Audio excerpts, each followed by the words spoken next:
In this video, I will explain what causes chronic inflammation and where does it start. How should you avoid or ease your pains and aches, eliminate the fatigue, get your energy back, and live a longer quality life. Let's start by talking about the food we eat and overprescribed pharmaceuticals that destroy our gut wall. If you are one of the people who say, I eat healthy and exercise regularly, but why I still don't have energy and constant pains and aches? Maybe it is because of my age. I can reassure you, it is not in few minutes. Processed food, certain plant food, pesticides, and some chemicals we use in our homes and apply on our skin degrade the integrity of the gut wall.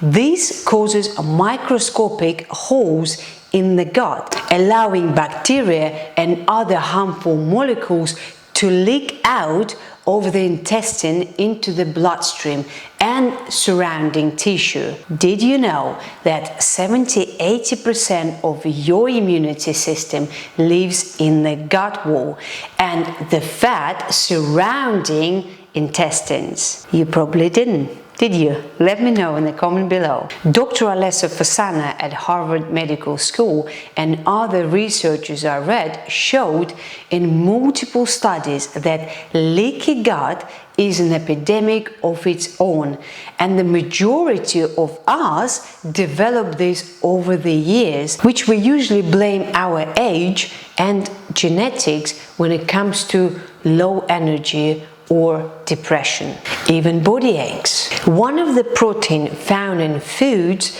that cause inflammation is lectin. Lectin serves as a defense mechanism to protect them and their babies' seeds from being eaten by insects or human. Most people are aware of gluten and start avoiding gluten-containing foods. But you are probably unaware that other foods like legumes, grains, nightshade vegetables, peels and seeds of some fruits called vegetables like cucumber, squash, tomatoes, including dairy products from cows carrying A1 protein. It's another lectin bomb. Lectin creates holes in the gut wall and kills our good gut bacteria and mitochondria by starving them and irritating the gut, causing inflammation. Lectin can easily sneak out into bloodstream too, and your immune system recognizes it as a foreign protein and triggers an inflammatory response. Another cause for inflammation, it is lipopolysaccharides, or short LPS. The pieces of bacteria cells walls makes it across the gut wall and trigger inflammation. It can be not a big deal, but the problem comes when they pass through the gut wall into the bloodstream and provoke systemic defense attack by immune system. Most of the time, this inflammation occurs in the liver, which is bad for your energy production. Instead of reaching for another cup of espresso, we should think about strengthening our gut lining and reducing or stopping our immunity system by keep sending the army to deal with the invaders that can burn out our immunity by eating lectin. We should try avoiding what triggers LPS receptors too. LPS levels are consistently increased in patients with heart disease and hardening of their arteries. LPS and lectin are very hard to avoid, but it is possible, and I will show you so you can start taking baby steps to improve your health and get your energy back. If you are still watching this video and want to know what food you should eat, please press like on this video, and if you are new to my channel, please subscribe. This way I know what videos I should post more and keep sharing my research, experiment and knowledge with you. Thank you. The most common foods I was eating, and maybe you too, are cucumbers, tomatoes, and bell peppers.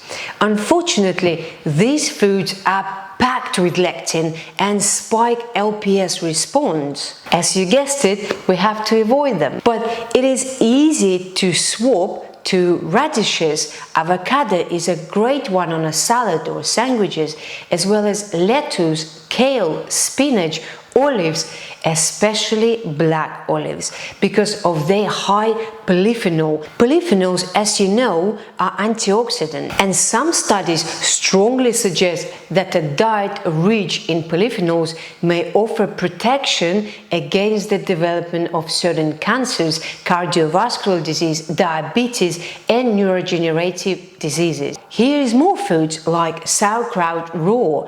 I have a video of how I make my own sauerkraut, but you can buy or make it yourself. I prefer my sauerkraut because I can control how much salt I put and what kind of salt too. If you want to learn how to make fermented foods, I can suggest books you can try, but watch out on nightshades vegetables, as it's used a lot in fermenting recipes. Google nightshade vegetables, print them out and avoid them in your diet. Another good option is to buy these books. Highly recommend. I promise you will learn a lot from Dr. Gundry. Dr. Gundry is an American physician and low carbohydrate diet author. He is a former cardiac surgeon and cardiac surgery researcher who runs an experimental clinic investigating the impact of diet on our health. You can see the link for this book in the description below. Highly recommend. If you buy these books and read, you will learn tons of information. Some of the chapters a bit technical, more like for medical, but you can skip them or learn. Gradually you will find the alternative foods you like to eat that don't have lectin, or maybe low lectin foods. I used to like peanut butter, but now I swap to pistachios, walnuts, macadamia nuts, tahini and pine nut butter. Great alternative, tons of health benefits and brilliant for your gut, for your microbiome. When your gut buddies are happy, you are happy. You have more energy and will notice big difference in your pains and aches once you go on a lectin-free foods, like I do now. If someone had told me years ago to avoid lectin, I would say, yeah, it's another fad diet. It's just one of the diet that will disappear in a couple of months. But this time it's not the case. Learning, testing and seeing on myself how lectin-free diet works, I would say it's fantastic. You don't need to worry about weight gain or little pains and aches you have or low energy. You always have lots of energy. Again, I highly recommend to buy his books and learn from him. Also, these books make sense to all other 100 books I read which contradict each other. You probably have a pressure cooker that you have stopped using, or if you can buy one, would be great investment. It doesn't need to be very expensive. You can buy something small. It is good investment to your health. Pressure cooking helps with removing lectin in nightshades and cucurbits vegetables. Cooking these vegetables is the best using pressure cooker, especially if you didn't peel and de-seed them. Any form of wheat doesn't remove lectin when pressure cooked, so no wheat for us. But lentil, black soya beans, chickpeas, other beans and peas are great for pressure cooking. The best foods are better cooked, cooled and reheated again. I would never believe this if I would heard this few years ago, but I did read a long time ago multiple studies about how reheating food is actually better for our health. I like sweet potato, purple sweet potato, and roasted parsnip. Wow, they are my favorite. With olive oil, salt and black pepper. Black pepper and turmeric is another great way to add polyphenols to your diet. I used iodized salt and I gave to some of my patients too, because I want them to use the same salt too. I know its health benefits and they're very happy. They're happy, I'm very happy. Iodized salt helps regulate the hormones that regulate heart rate and blood pressure. It is also helped to burn extra fat deposits that could lead to heart disease. Here's the link below what salt I use. You should get one for yourself too. Try it. You will love it. When it comes to protein, we can have seafood, but if you are not a seafood person, go for salmon, fresh or smoked, whitefish, chicken, beef, lamb, but don't have this food 3 times a day like some believe. The more protein you eat, the faster your muscle will grow and quicker you lose weight. Sadly or unfortunately, it is not true at all. And you know why? Because our gut bacteria and mitochondria determine our weight, and not even genetic determine your weight. But this is probably another video. It will be a long video, I think, if it's not already too long. Eggs are a great source of protein and hormone D, alternative to dairy that we have daily from A1 cows. You can have milk or cheese from A2 cows if you still can find it. I used to buy A2 cow's milk in a Ocado and Waitrose a couple of years ago, but it disappeared for some reason. I don't know why they discontinue, but if you can find A2 milk, you can add to your diet, as well as cheese from A2 cows, but in moderation.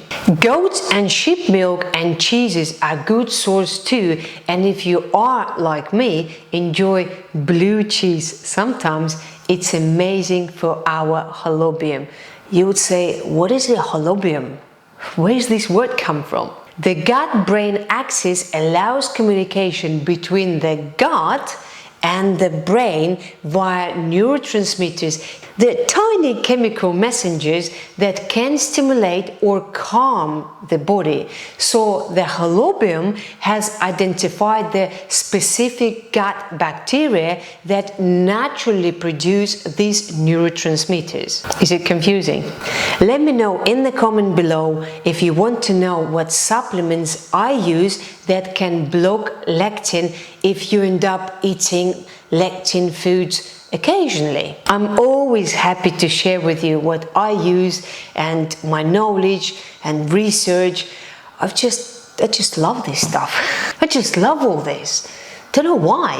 I think it's fascinating to know all about your microbiome, your gut bacteria, how they connect with the brain, how the holobiome, these messengers works. It's amazing. I hope you enjoy watching this video, and I appreciate if you press like, and if you are new to my channel, subscribe. Look after your health, because your health is your wealth and your energy. And of course, look after your gut bodies, your microbiome, your holobiome, so these messengers can send all the messages so quick, like 5G, so you can have lots of energy. Thank you for watching, and I will see you tomorrow.